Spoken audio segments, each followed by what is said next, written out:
This is Mr. Premjit Vasudevan, sir. He's a chartered structural engineer and consultant, and he has been working in this particular field for more than 20 years. He has got a keen expertise in various fields like buildings, which includes apartments, hotels, community centers, IT parks, etc. Along with that, he is well versed in the design and analysis of various infrastructure facilities like rails, underground rail links, etc. So we had a very good resource person to introduce us the particular tool Revit for the analysis and design of building and the building information modeling.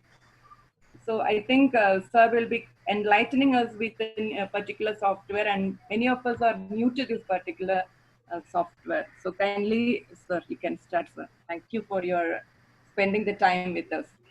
Yeah, thank you. Thank you for the introduction, Anita. Yes, sir.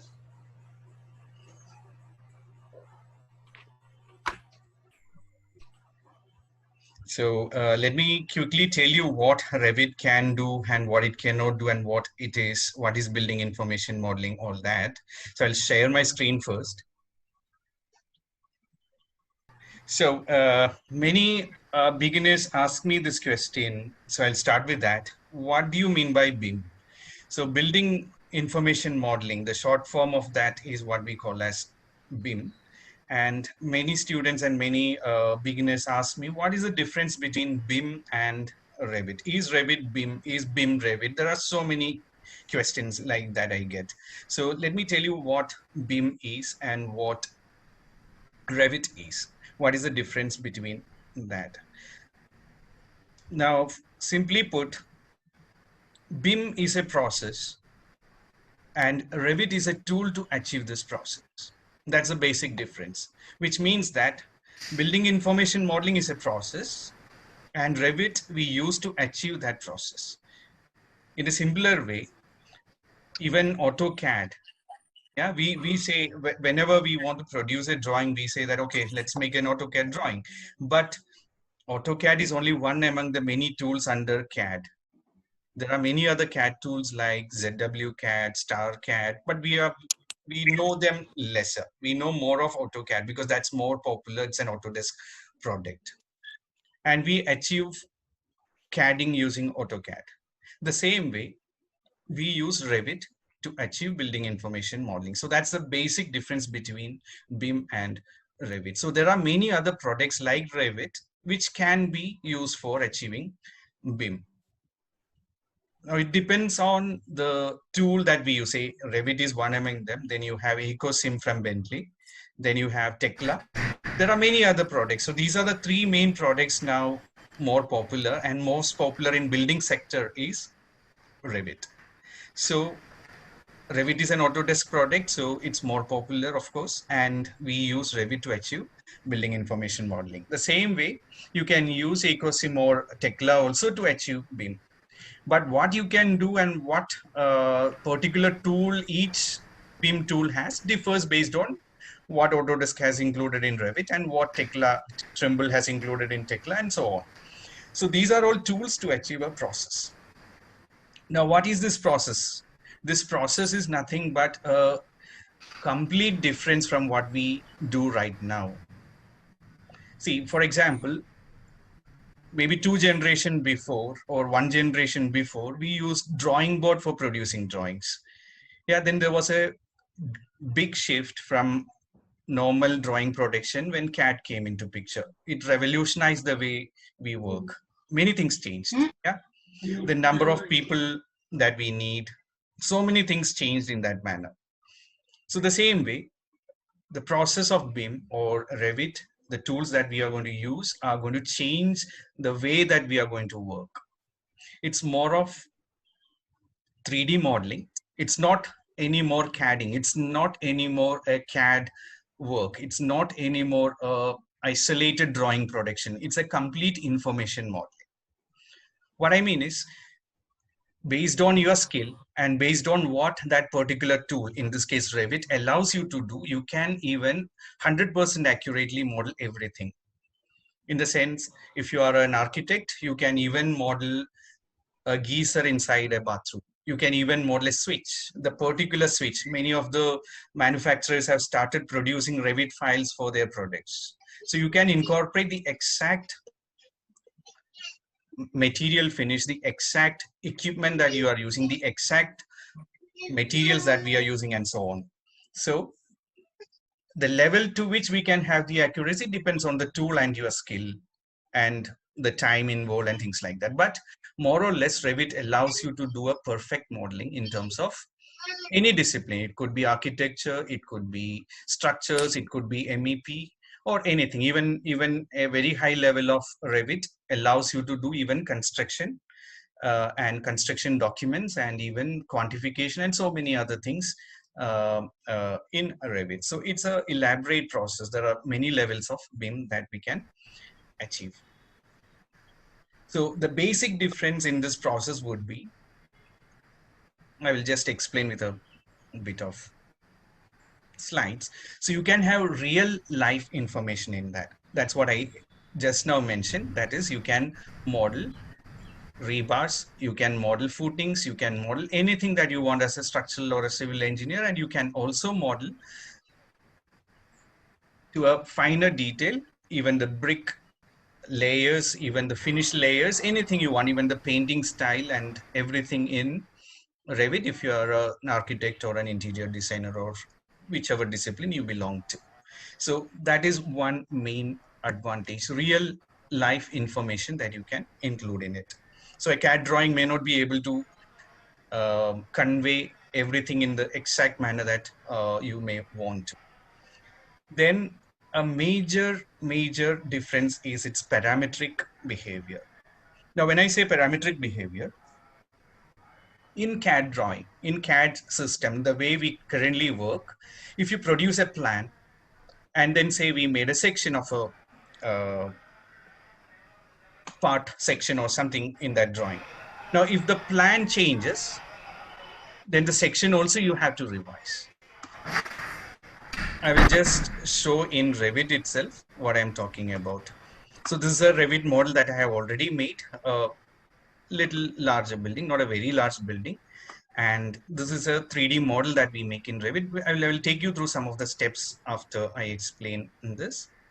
Now, if this is the plan of your building, and say if you draw a section somewhere here,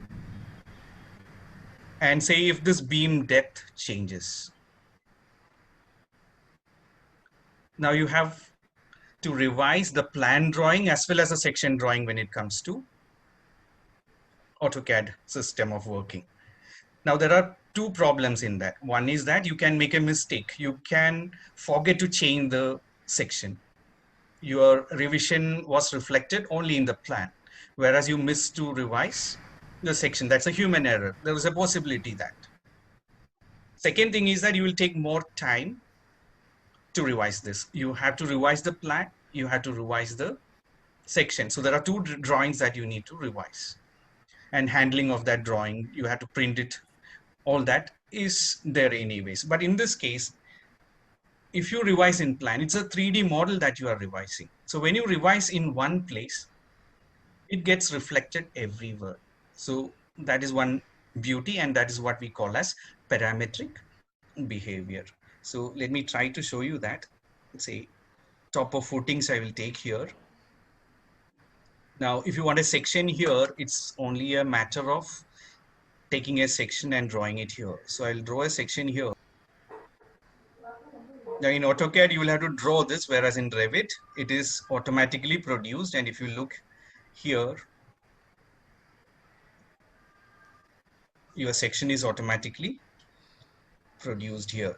So there is no work involved here. You are automatically doing that.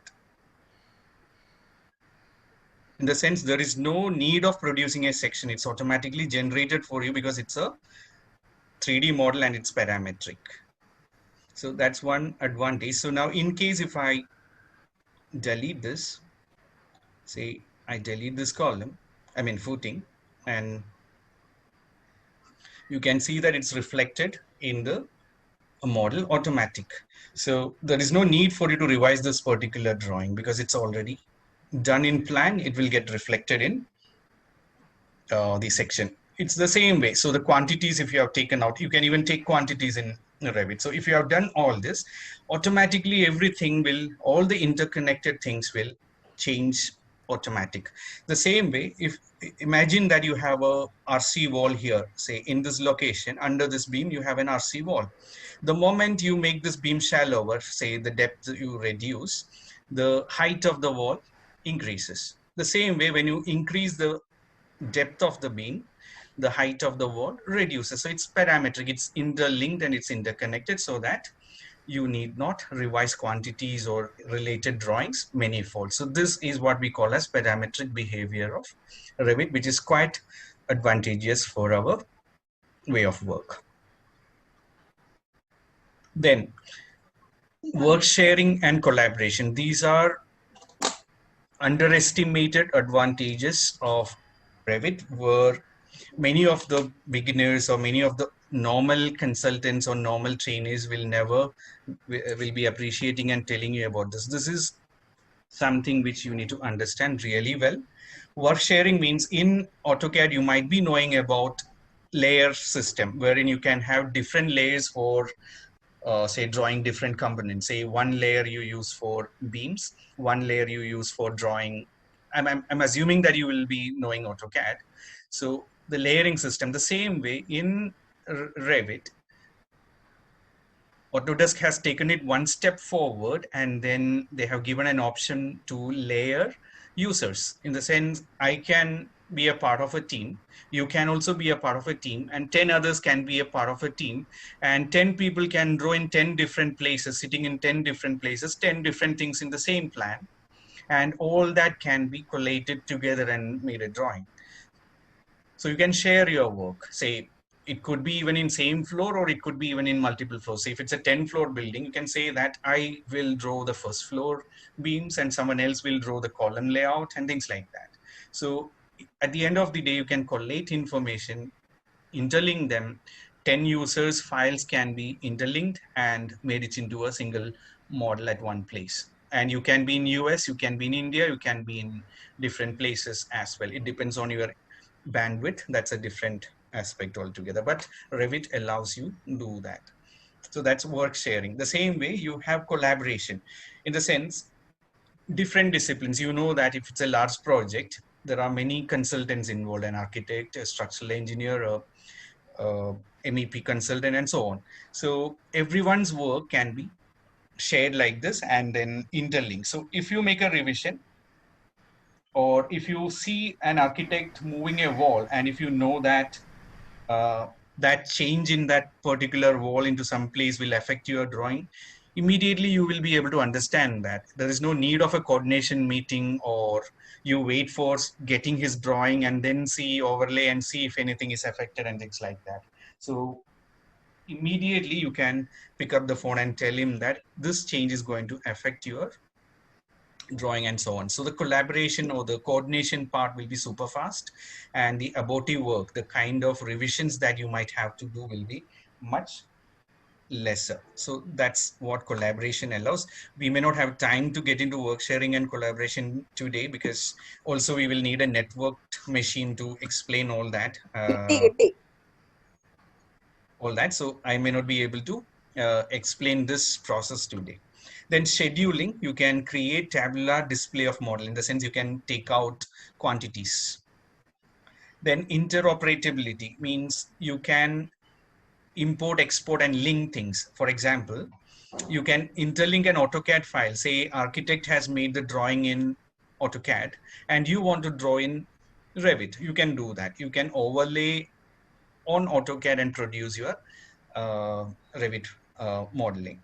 The same way you can export the drawing, import the drawing, you can make it into CAD formats and take your prints. If you want to have conventional CAD drawing, you can still do that from Revit. You can take that. You can also interlink analysis tools and Revit. You can interlink ETABS and Revit, or you can even interlink Robot, which is another analysis tool, into Revit and then work together. You can also create a lot of annotation, text, and everything quite fast, which I might be able to show you today. So these are the advantages of Revit or any building information modeling tool for that matter. Again, depends on tool to tool. There will be slight differences. ജനൽ അടച്ചേക്കണേ.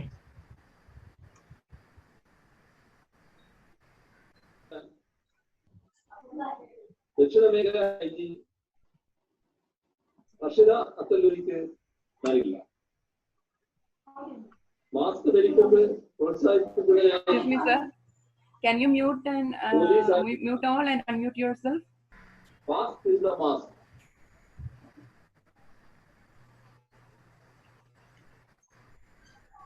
Okay, so coming back to Revit model, many might have another question, that is, what is the difference between Revit architecture, Revit structures? Some of you might have heard about Revit structures, Revit architecture, Revit MEP. Yeah, there is no much difference between Revit architecture, Revit structures, or any Revit discipline for that matter. Earlier days, when Revit was becoming popular, when they launched initially, there were 3 different software, but not anymore. All these are under one single software called Revit, Autodesk Revit. Now, even AutoCAD, we will never ask, is it AutoCAD civil or AutoCAD architecture? We draw lines in architecture or in structures or in any discipline. You draw lines or whatever tools AutoCAD gives you, you draw that using those tools. If an architect use it, it becomes an architectural drawing. If a structural engineer use it, it becomes a structural drawing. That's it when it comes to AutoCAD. The same way, the same things in Revit also. You have Revit structures. If you look here, there is a ribbon here. So here, if you go, you get all the modeling components that is useful for structural modeling. So you can see beam, you can see structural wall, you can see columns, you can see truss, you can see wall, things like that. The same way, you will have an architectural tab here in the ribbon. If you see here at the top, if you go to architecture, you can see things that suits architects. So you have door, you have windows. Some components like column, wall are common for all of us. So it'll be there in both the disciplines. So this is the main difference. The way we work, or the methods and techniques and the interfaces all remains almost same. Only thing is, you may have to additionally look into how a door can be placed and things like that. Otherwise, Revit architecture, Revit structures doesn't differ much, but how much architecture you know allows you to draw more of architecture. So if you are a civil person or a structural person, concentrate on Revit structures or modeling using the structural components. If you are more into architecture, you might be using more of architectural tools. If you are doing both, then you can switch around between the 2 apps and get whatever you want. So that's how it is. I hope it's clear. Now, coming to Revit, I will open a new file and then try to familiarize you with some of the tools and then take you through some of the things possible in the limited time. I cannot get into micro things, so a macro level modeling I will show you right now. So I'm going to new, as in any software, new, and I'm going to click on new project. Now it will ask you templates. Yeah, so you need to have a template loaded. So Revit gives you a lot of standard inbuilt templates, which is good enough for a beginner. And for most of the normal building modeling, this would suffice. So here you can see structural template. So based on which discipline you are going to, you can use that particular discipline template. So structural template is what I'm going to use now. So the moment I say structural template, it asks you if you want to create a project or a new template. So I'm saying it's a project and then say, okay.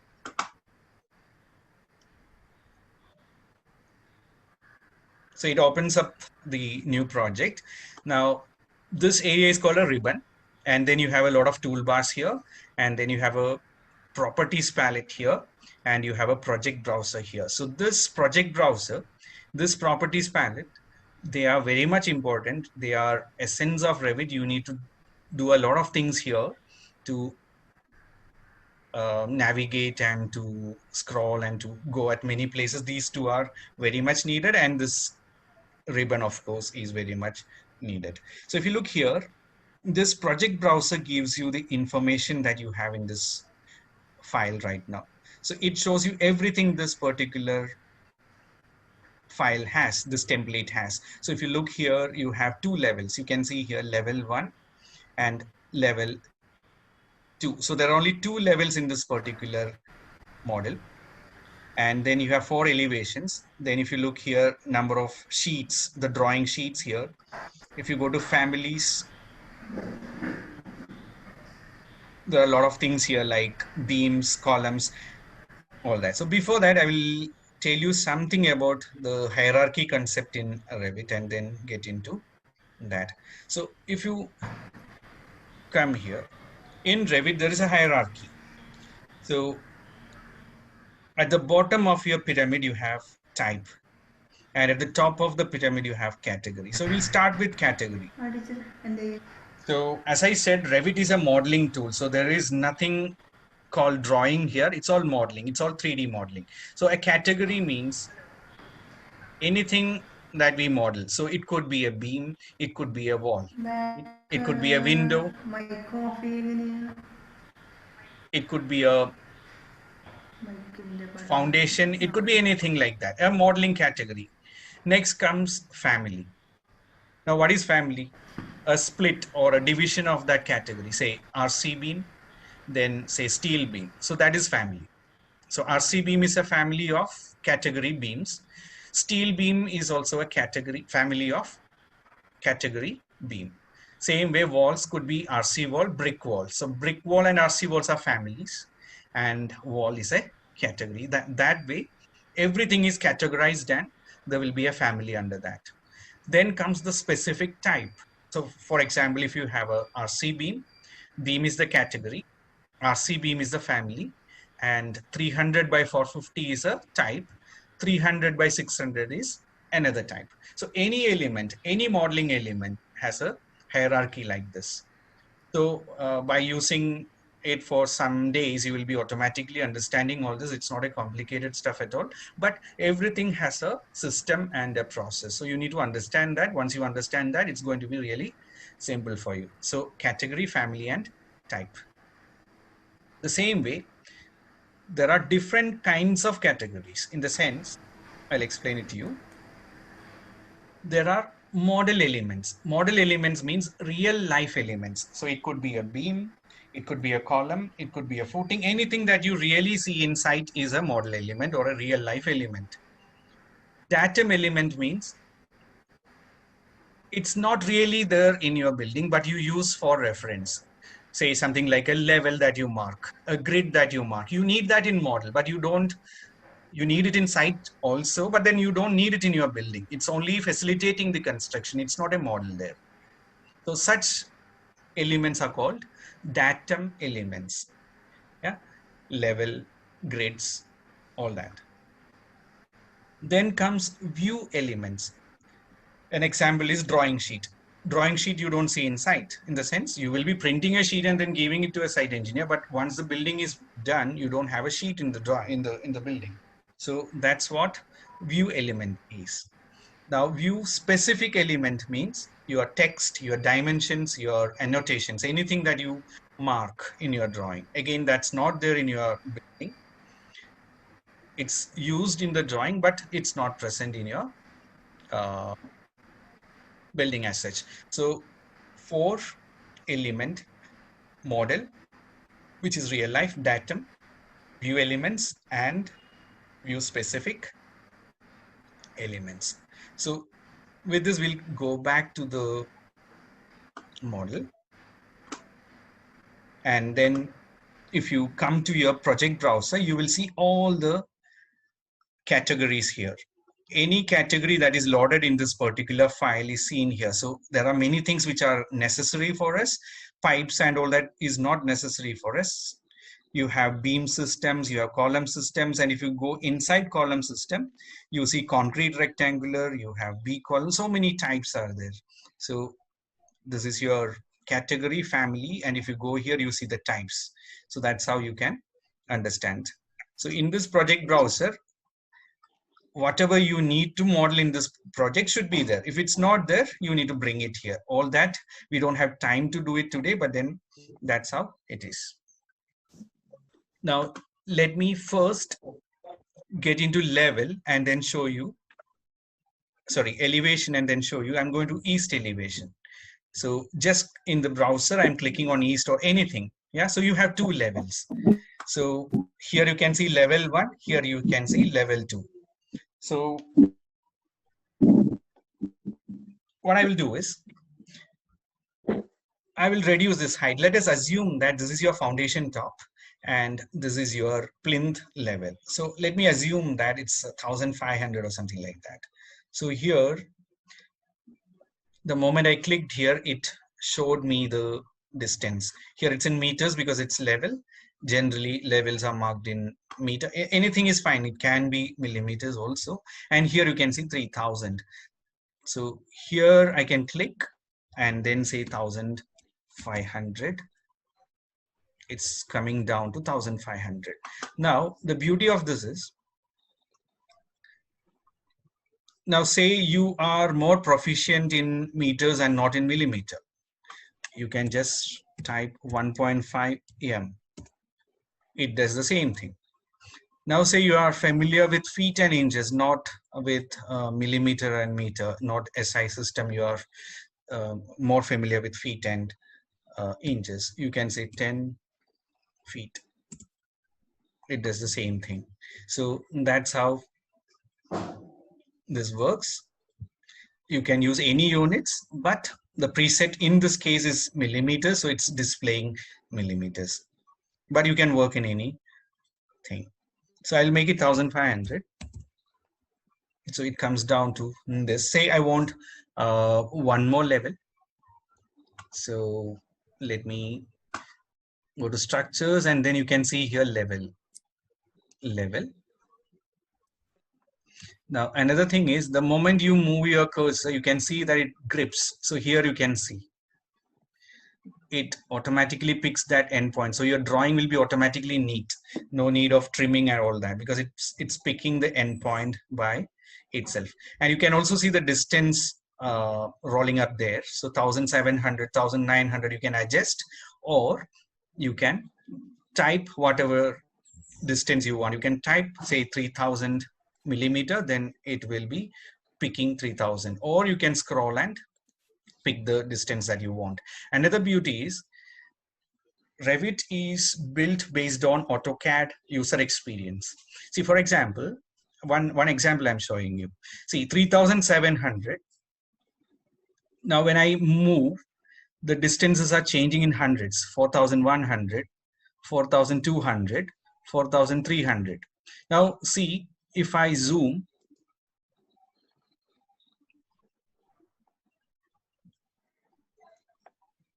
or let me zoom out.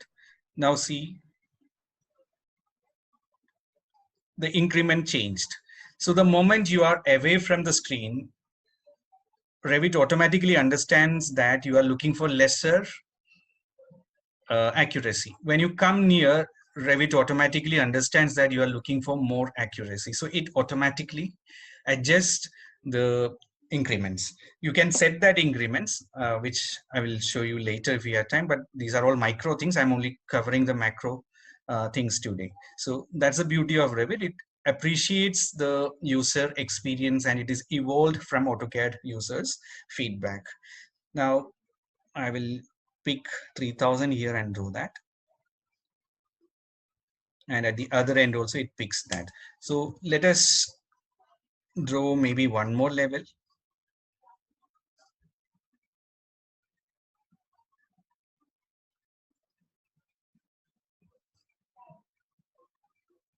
Yes, so this many levels are fine right now. And then let me go to level 1 now and draw some grids. I'll be a little fast now because we are running out of time. The same thing, the way we did for grids works for levels will work for grids also the same way. So I'm going to draw in 5 meters. I'm drawing some grids, say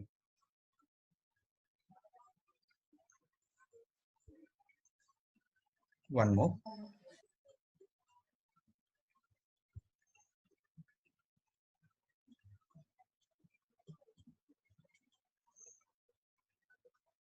And you see it will continue the naming 1, 2, 3, 4, and 5. So if you want to start afresh from A, you can change here A, the next one will come as B. I'm not showing that now because we are running out of time. So it will be continuous like this.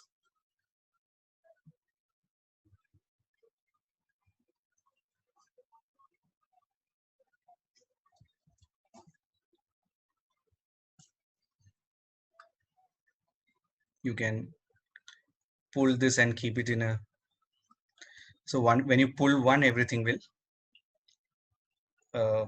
get pulled together. So that's another beauty. So here now level 1, we are in level 1 and we have up to 4th level. So I'm going to quickly draw some columns here. I'm not caring what size, I'm just going to pick some columns. So here you have the column tab. The moment you click on it, it'll ask you what kind of column you want. You want steel or you want concrete. So I'm going to choose 300 by 450 column. The moment I click on 300 by 450, it will ask you, do you want to rotate it? If you want to rotate the column, you can do it here. And it will also ask you from where to where. So here I'm going to say, we are in first level now. So I will say not depth, but height, because we want it from first to fourth. And then say 4. And there are various ways that you can do it. I'm going to show you a simpler way, add grids. So I'm going to choose add grids. And in one shot, I'm going to say finish. Now you can see that it also tagged it, the name of the column. You could rename this to C1 or C2 or whatever you want, and it will display as that. If you don't want that, you had an option to cancel that, which I didn't do it. So it came with a tag here. The name of the column is also automatically displaying. So I'm going to say finish. Now, once you did that, all the columns are there. Now you can see in 3D view all the levels. I mean, it has come from lower level up to the last level. Now, if you want to put some beams, I will quickly do it again. So beam. So I'll go to second level because in first level we have foundations. At level 2 we have plinth. So I will take level 2 and then say beam, and you can choose your size. So I'm going to say concrete beam 300 by 600 for easiness. Same way, you can either do it on grids or you can draw one by one. It's up to you. So I'm going to choose on grids and select the grids and then finish. Now you can see that this time the tag didn't come because I hadn't chosen that. I didn't click on this tag on placement, so the tags has not come. If you want, you could do that. So this is how you model the beam.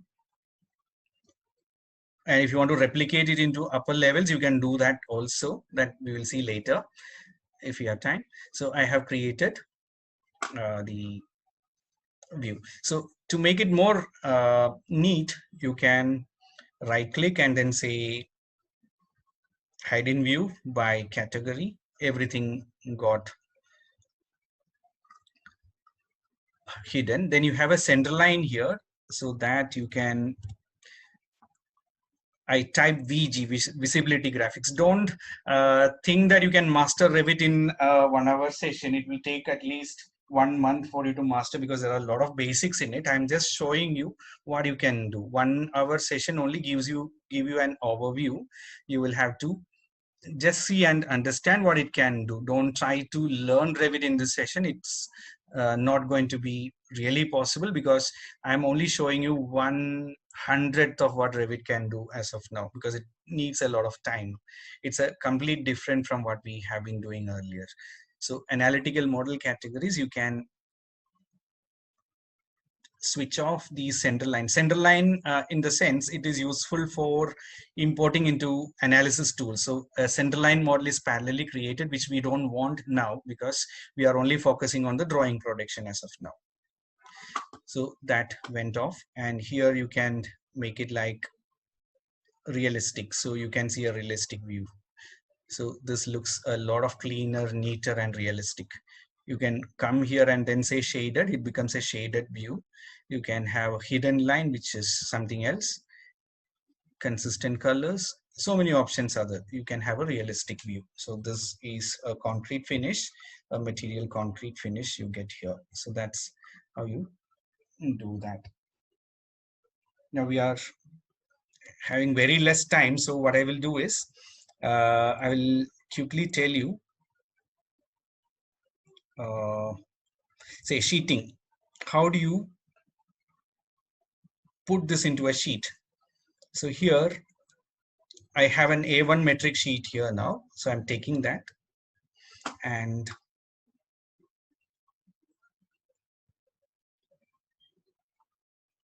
you can bring and place it here.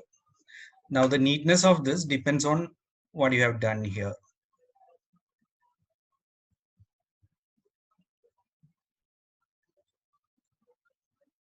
So here you have a crop window.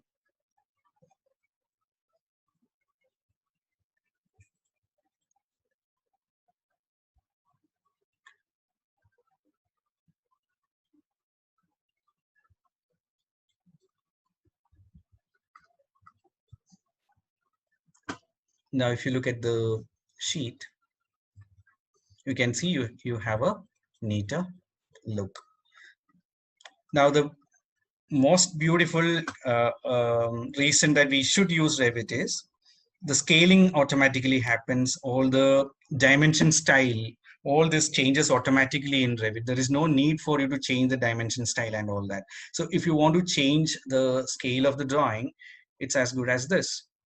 In AutoCAD, it's a pain. You will have to then adjust the dimension styles and things like that. Here, nothing is a problem. It will automatically change the scale and your drawing looks much bigger here because the scaling has been done. You can just move it and place it. So that's the beauty. In the drawing sheet, it will auto adjust all the dimension style, everything will adjust itself. The same way, I will do one more sheet.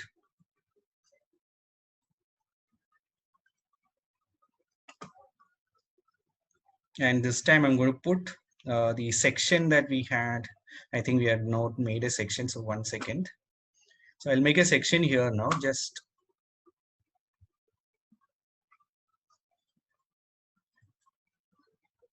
a section.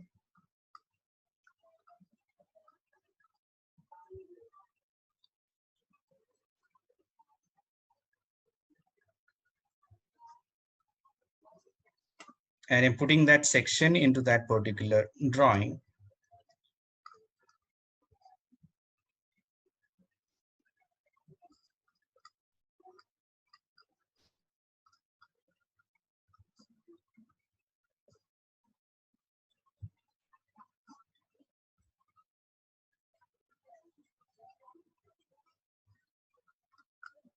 So it will automatically do the scaling there, everything automatically. It's a section, first section in that particular drawing, all that. The fine tuning you will have to do, the stretching of the grids and things like that, you will have to do in the normal view. So that's how you can easily do the sheeting. There is no need of changing the dimension style or section reference or anything like that. It will automatically pick it. So that's the beauty of Revit. So this way, the revision control, everything will be quite faster.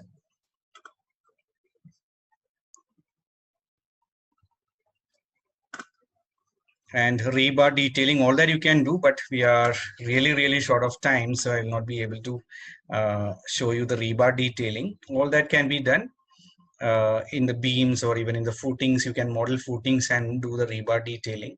All that can be done, but we'll have to do it in a different session.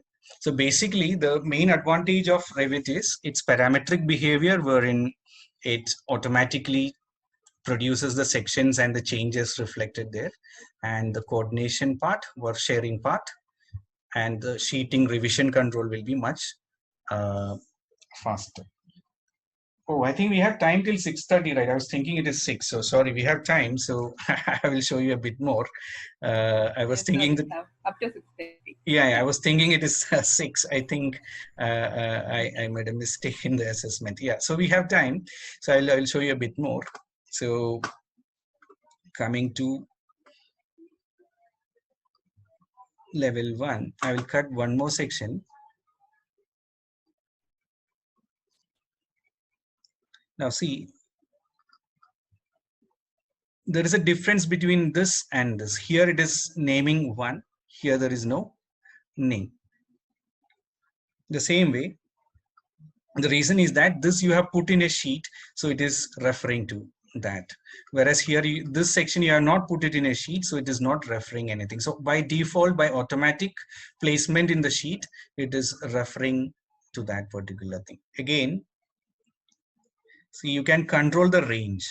It's very easy. Say you produce this section and this beam was visible in that section. Now, someone tells you that no, you don't want to, he don't want to see this beam. They say architect wanted to have a section without the beam visible.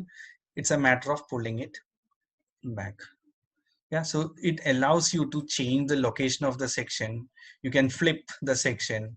All this can be done at the click of a button. In AutoCAD, you will have to do a lot of circles. You have to move it, you have to mirror it, then go and change the drawn section. Here, it's at the click of a button. You click here, the orientation of your view changes. It's as simple as that. Yeah, the range also you can adjust. So if you want, you can see that particular section. I forgot the number, section 2. Now you can see the plinth beam in this particular section. Yeah, but when you go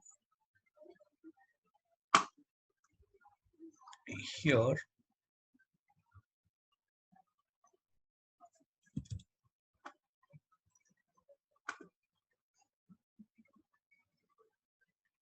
and if you pull this back,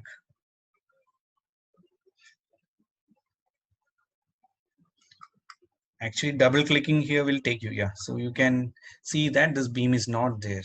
Yeah, so you can control that sectional view by doing that.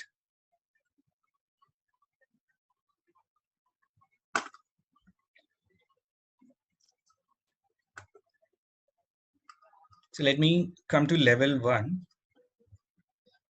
and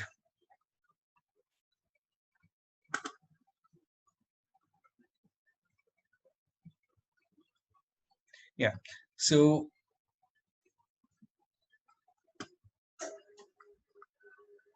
this is your level 2, in fact, the plinth level, and level 1 is your foundation level. Now, if you come here, even in level 1, you can see that plinth beam. So if you don't want to see that particular plinth beam in level 1, which is the foundation level, you can go to the properties of that view.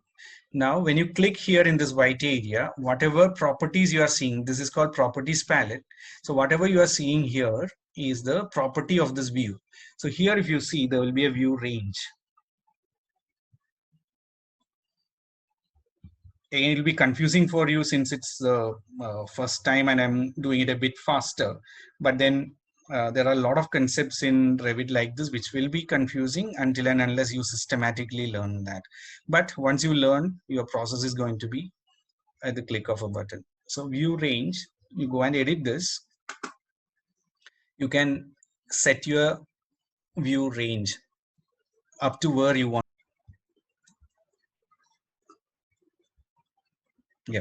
So when I change that, the view range also from plinth level, it is only going 100 down from the plinth level. So it is not visible in the foundation level. So that way you can adjust the view. This is particularly useful when you are wanting to have a ceiling view and all that. Say you have a roof level as well as a ceiling level. In one drawing, you want to see the ceiling level, and in another drawing, you want to see the roof level. So if you want to do all that, this range options can be very much useful. Now here, isolated footing you can take, and it will ask you what size you want. You can choose or edit or change the size, but I'm now taking whatever is default. The same way at grids, and you can select all the columns and then say finish. You are done. Your foundations are ready. So once you are an expert, it's a matter of doing this. Now,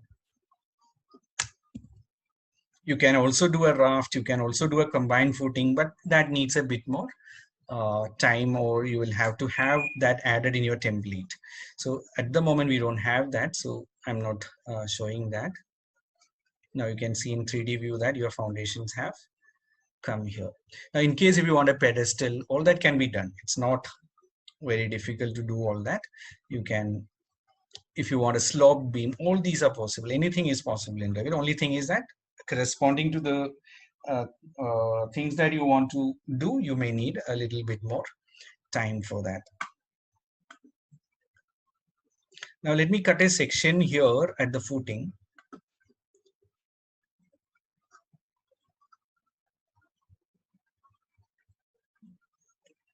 Again, you can stretch in or out and then decide. If you keep here, your view range is up to here. If you keep it out, it'll be outside. If you want the column to be seen, you can, I mean, if you don't want the column to be seen, you can show like this. If you want to see the column, you can do it like this or like this. And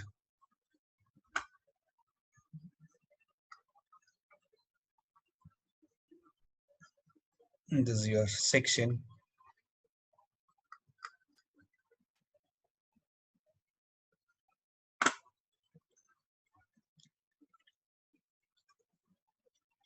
If you don't want to see this particular box, you can hide crop region.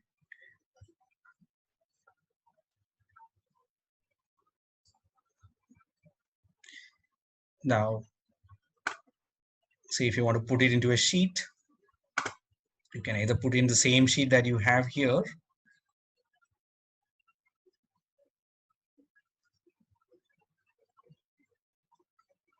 If you think that this is too small for this is too small, right? So you can change the scale here, say 1:20.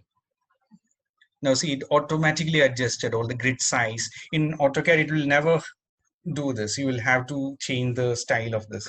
So if you come here,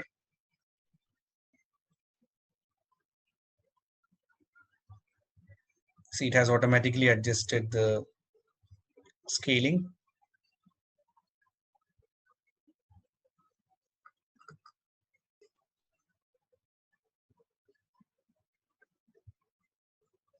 You can do this.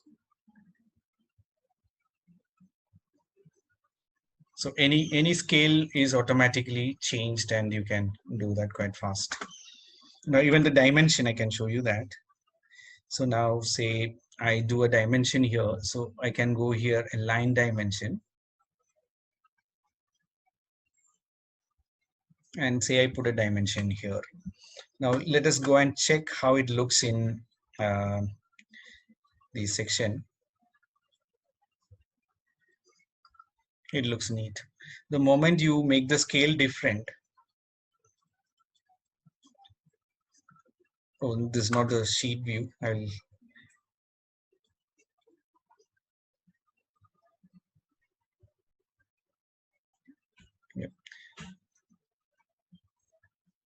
now say I change the scale to say 1:50,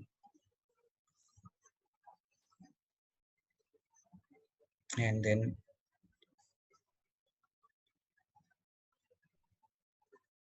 so it automatically scales here. So there is no need of dimension style change here. All the arrow mark, everything will automatically populate to the scale that we have chosen. In AutoCAD, we have to change the style to make it properly visible. So that pane is not here. It works automatic.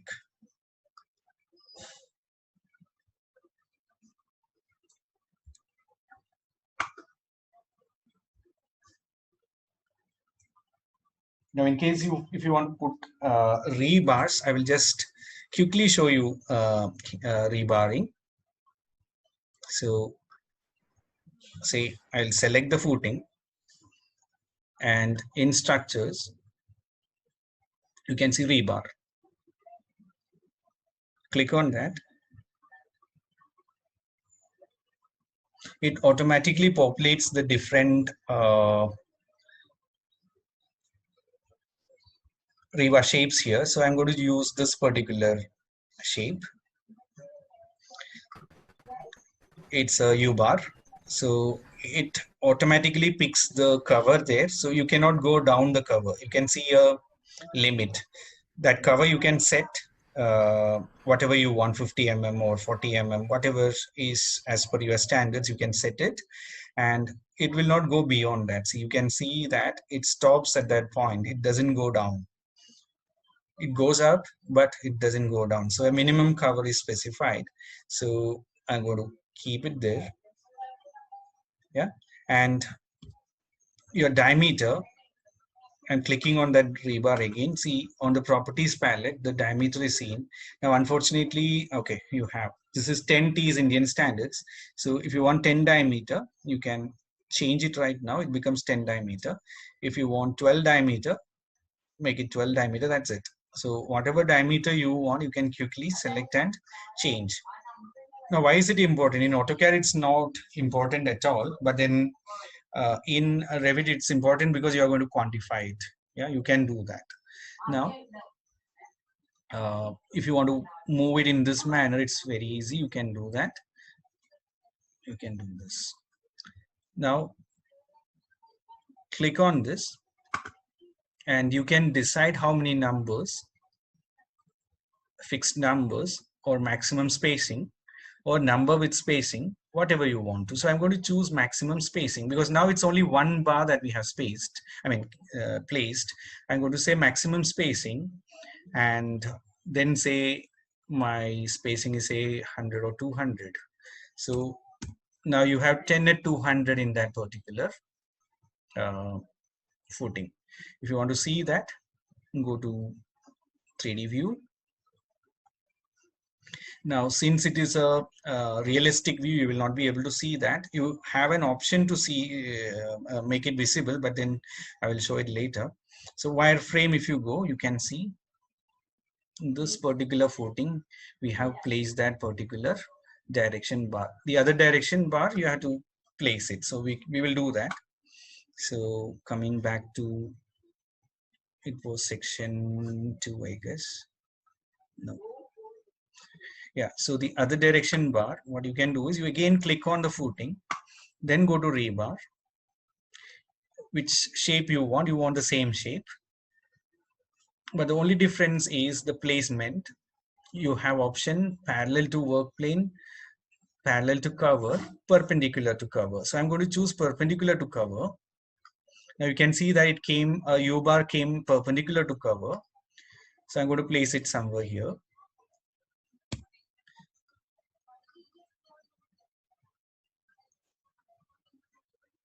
I'm selecting that.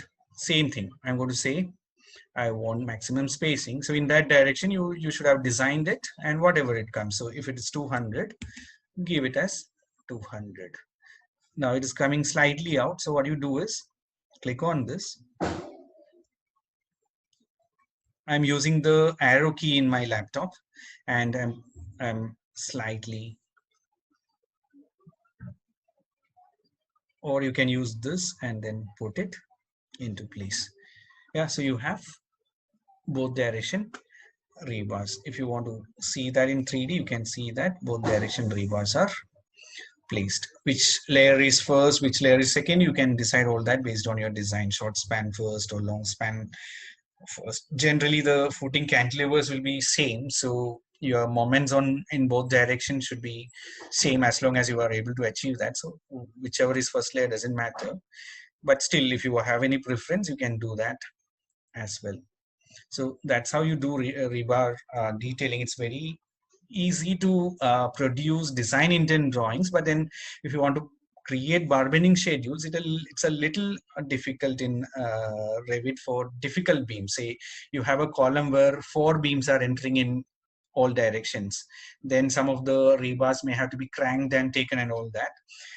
You can do it, but then there are better tools which can do that purely for detailing and producing bar bending schedules. But still, Revit can do, say, as per Indian standards, whatever basic detailing you want, it can very well do 100% accurate.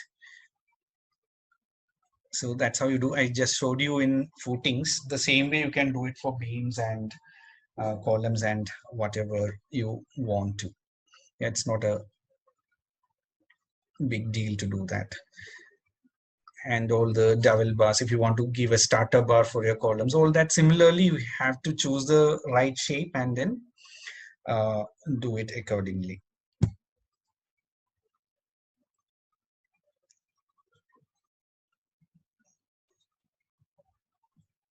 Now, another main advantage of Revit is, see, in conventional system, in CAD platform, I hope if you understand how an office works. So this is a project folder that I have here. Say, if I have, say, one particular client, I have named the client's architect's name here, and then based on the project, say I have incoming drawings, and I'm listing out the dates here. The incoming drawing, received dates. The same way, I have an outgoing folder where I have named the outgoing drawings and the folder. So on 19th of March, I have sent these drawings.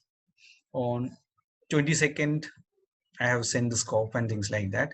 On 2019, I have sent the center line and things like that. So I have to save the drawings in a dated folder like this. Now, if you see here, I have sent the first or say center line drawing on this particular date. Now I might have sent it again as a revision, or say foundation layout P1 was sent on 3rd of that month, and then on 8th I have maybe sent a revision. Now how do I know which is the final drawing and in which folder is the final drawing? I will have to keep a transmittal or a Excel sheet where I write down that this particular drawing was sent on, say footing layout was sent on one particular date. The first drawing went on say 10th of this month. The second revision went on say 15th of this month. So and so I have to write down so that I clearly understand where is the latest drawing. The same way, I have to save this in a dated folder as well. So now two mistakes can happen. One is that I missed to write in the transmittal, which is the final drawing, send date. I can also miss to save that here. So two mistakes can happen, and then either you will struggle to find the final drawing, or you will have issue, you will forget, or you will not even realize that there was a newer drawing than what you think is the latest one. So these kind of mistakes will never happen in Revit, simply because your every drawing is here listed, S1, S2, S3, and even if you revise here, it will be there as the latest drawing. I will not have time to get into the revision control in Revit. It's quite fantastic. Revision control in Revit is one of the best. It will never let you pick an old drawing. It will always flag up. It will never let you take a old drawing. So if you have S1 revised 10 times, it will only let you take the latest drawing. If you purposely want to take an old drawing, you can, but by mistake, it will never let you take a old drawing. So that way you are always on the safer side. And every drawing, if you have 100 drawings in a project, everything is in one file. In AutoCAD, you cannot save every drawing in one file because it gets heavy and then you will have all kind of issues. Here, if you have 100 drawings in a project, every 100 drawings will be in one single file. So your control or ability to control the drawing, or to save the drawing, or to carry the drawing, everything will be easy. You need not struggle to find the latest drawing and things like that. Then coming to work sharing and the other aspects like collaboration, we have no time today, and we don't have a networked machine. Then only I can show you that quite well, wherein two models are interlinked and the changes done in one model getting reflected in the other one. All that we will not be able to do that today, so I will skip that, and I will just tell you, as I think all of you are teaching in polytechnics, and why it is very much important for you and your students to understand Revit or migrate to Revit. First thing is, in the current scenario, remote working is getting really important.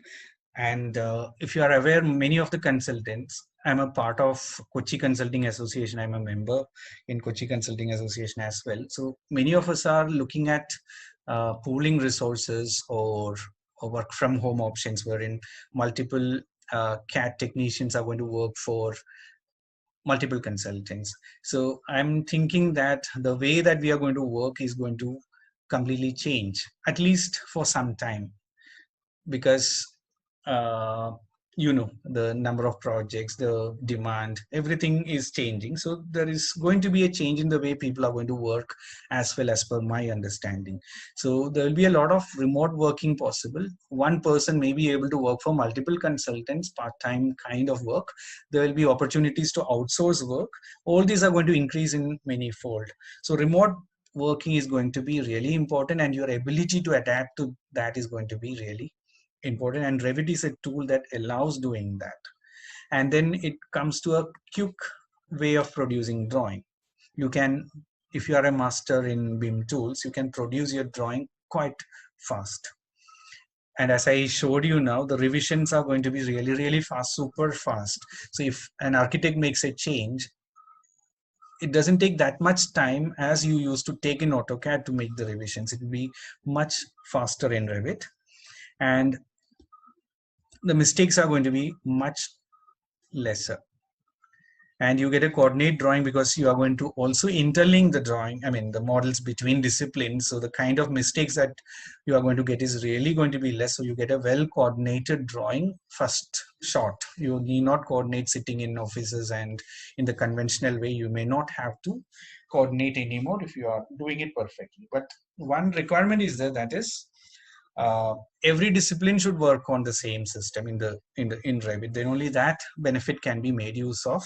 Otherwise, it will be like independently one discipline working on Revit may not reward you as much as the all disciplines working on the same platform. But still, it will be useful. Then already. You know that there are a lot of places which uses pre-cut bars.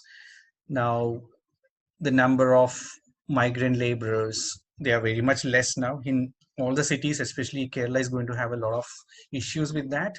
So cutting and bending at site is going to be much lesser. So people are definitely going to be preferring pre-cut bars. So bar bending schedules are going to be a real requirement. I hope you understand what is a pre-cut bar. Say, for example, say in the same footing that we did, we wanted a U-bar. Now, inside you will, a basic estimation of quantities goes into any project, but then you are not estimating what is the exact length needed, what is the exact length needed for the legs. All these you are not estimating. Now, what if this leg is deeper or longer than the depth of the footing? Then at side you can cut it. But if you are ordering a pre-cut bars, you want to get precise dimensions, maybe a tolerance of 5 mm, not more than that. So you need to estimate, or you need to produce bar bending schedule which states the a dimension, this dimension, accounting the turning radius, what is the total dimension of the rebar. So if you produce this bar bending schedules, there are really good factories. The one I know is in Bellary in Karnataka, North Karnataka. JSW have a really nice factory which precisely cut and tag and deliver the rebars at site. So that's going to be popular in every part of the world.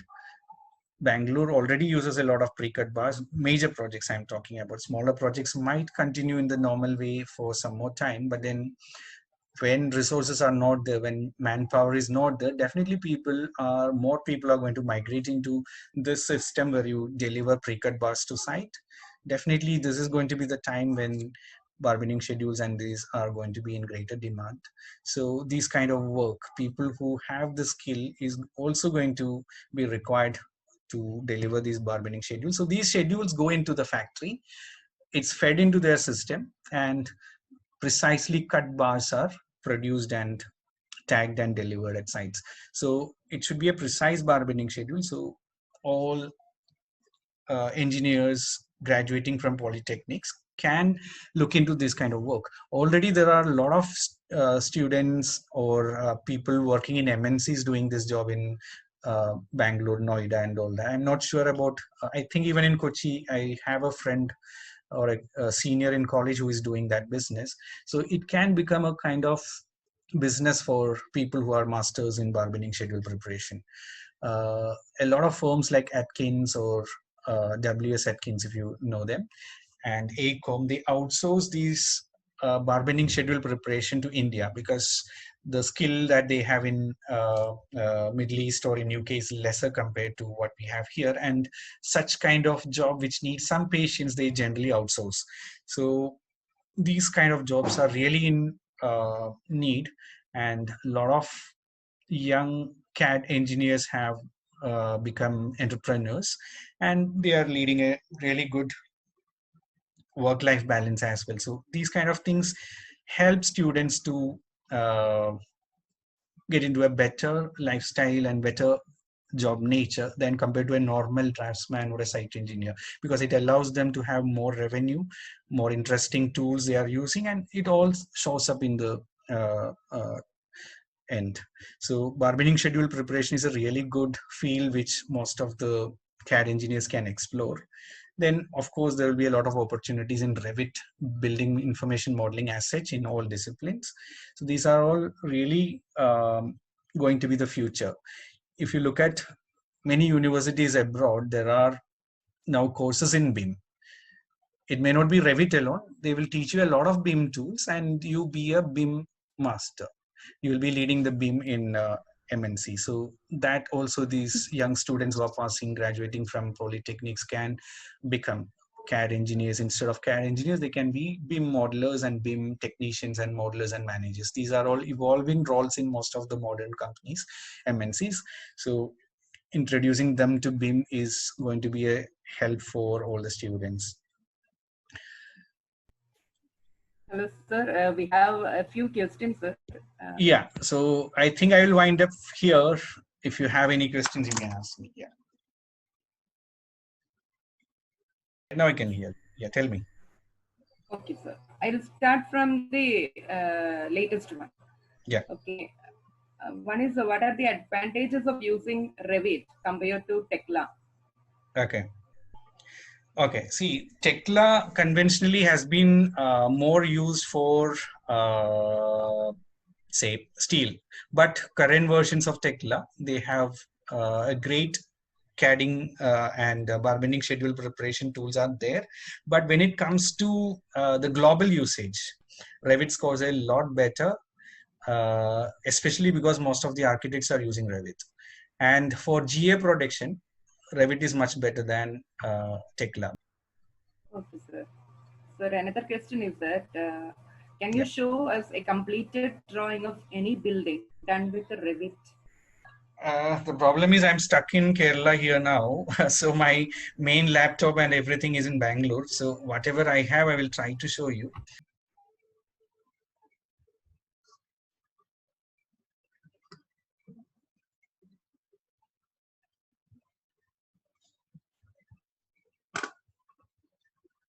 Okay. This I did in the morning just for showing you.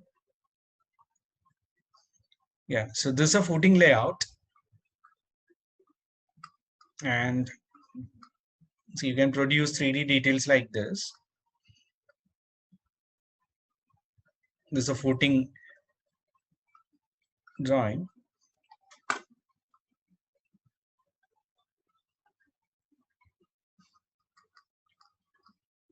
You can tag your beam details and show up like this. It can be more precise. This is done very fast. So the style, all that you can change. This is 12 diameter. This is 12 diameter, two numbers. This is the name of the rebar. So if you want to hide the name of the rebar, all that you can do. So this will be the beam detail, like roughly. It can be much more neater. Okay. Any other question? Yes, sir.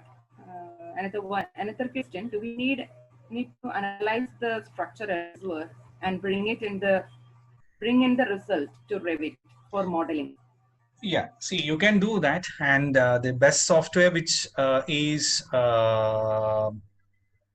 compatible with Revit is Robot. Robot was a independent company in UK, but then bought over by Autodesk, and both are now Autodesk products. So obviously, they are more compatible. And ETABS also has a plugin which you have to separately buy from CSI, which will allow you to integrate. But then as a structural engineer, you need to think if you really have to integrate or not, because what are you going to gain by doing that? Especially when it is an RC building project, you are not going to gain much by integrating ETABS and analysis tool and Revit, because it's a member size that will be imported and exported each other. Rebar, ETABS is not going to export or import, because ETABS is not good at producing that. So it will not import all that. So you will still have work to do after importing into Revit, even if you are doing that. So basically you are only importing the member size upgrades. Say you modeled 300 by 450 beam in Revit and then took it into say ETABS and then did the analysis. ETABS, after design, you realize that the size of the beam has to be 600. Then you are bringing it back. But that's a pain. Rather than that, you can change the size in Revit itself. It doesn't take much time to change the size. Now, why I'm saying it's a pain is, see, as an analysis or design engineer, you know that, say, a minor change in your location of the column, say 200 millimeter, your column changed. It's not going to affect your analysis. Say you have a sunken slab in your project. It's not going to change the load in your project much. But then if you have to incorporate this interlink between Revit and ETABS, every minor change in your project will have to go into that. So if you have a sunken slab, you have to do that even in ETABS. If architect moves the column by 100 mm, you have to change in Revit as well as in ETABS. Yeah, so that unnecessary change, say 100 mm change in ETABS model is not going to change analysis by any margin. Yeah, drawing has to change, but the analysis need not change. So only for that reason, you may have to do this import export multiple times unnecessarily. Yeah, so what I have seen is for many projects, you will not need that feature of interconnectivity. Okay. Sir, is there any scope for file conversion in Revit? Yeah, you can convert that into PDF, or you can print an AutoCAD or whatever you want. Okay, can we relate that with any estimation software and Revit by itself will produce quantities. I didn't show you that, but it can do it. okay. Okay, so then another question we have: what are the advantages of using Revit compared to Google SketchUp? See, I'm not really what do you call competent to answer that, because I'm not an architect. Google SketchUp is completely a visualization, modeling, and what do you call architectural purpose software. It's limited to that. Yeah, but then when it comes to Revit, it is BIM. Google SketchUp is not yet BIM. It's just a visualization 3D software. Maybe you can do a bit of architecture in that. You can. They have improved Google SketchUp now. You know that Tremble has taken over. I hope you know it. SketchUp is no more Google SketchUp. It is owned by the Tekla company. So they have brought in a lot of changes in that, and due to that, it's much more better. So it can create 3D visualization, it can create interiors, it can create a model for architects, but it doesn't have this BIM property. Then can we make an irregular section? Yes, Yeah. anything can be done. See, there are two ways of working on that. one is borrowing it from an architectural model. So if architect has already taken the, you are asking as a in a structural perspective or in an architectural perspective. If you are an architect, yes, you have to make it. If you are a structural engineer or any other consultant, you can always borrow what he has done. So it depends. Okay. And if you want a star-shaped column, you have to create I told you about the hierarchy, like the family files and all that. Yeah, so Revit gives you standard family files. Say if you have T columns, Revit may give you, but if you have a star-shaped column, it's a unique column for you, so that you will have to create a family file for that, or borrow from someone who has already done that, or there are many companies who sells this family file. So if you have a complicated member shape, you may have to either make it, or you will have to buy it, or you have to borrow it, things like that. Okay. Okay, sir. Thank you for this particular session and information. And I will quickly pass on the mic to Ms. Gayatri of Sri Rama Polytechnic for giving a feedback about the session. Yeah, thank you. Good evening, all. Sir, this was very informative and interesting session. As we all know, it is not possible to learn the Revit software in just 90 minutes, but still you could able to convey the basics, importance of the software, a little bit of micro features of this software within this short time. Thank you so much, sir. On behalf of all the participants, I express my sincere gratitude, sir. Yeah, thank you to you too for giving me this opportunity to interact with you all. It was a nice session for me too, a good experience as well. Thank you. And in case if you have any further questions, you can always email me.